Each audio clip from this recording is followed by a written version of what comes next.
عزیزم من با اجازت با بچه‌ها یه هفته دارم میرم شمال، نیستم. برو عزیزم بهت خوش بگذره. منم تو یه هفته اصلا بهت زنگی نمیزنم که استرس نگیری.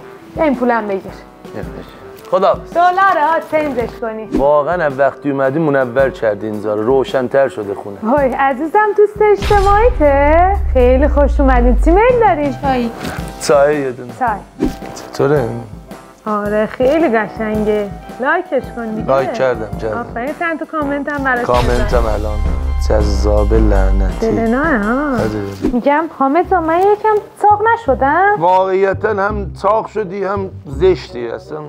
ریخت. وای مرسی حامد جان که انقدر با من صادقی. قربونه. دارم یه غذای خوشمزه واسه آقام درست میکنم. میگم حامد جان دستپخت منو خیلی دوست داری نه؟ واقعا دستپختت مزخرفه. واقعا.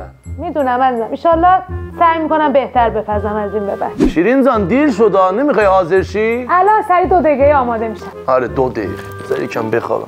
حاضر شدم حامد جان بریم. حاضر شدی؟ پشما. خواب کیو میدیده بودی انقدر عمیق خوابیدی؟ به خدا داشتم خواب تو رو میدیدم. حالا که گفتی خواب منو میبینی 100% مطمئنم خواب یکی دیگر داشتی میدیدی. حالا کی بود؟ sen ولش کن. برو با همون سلیته.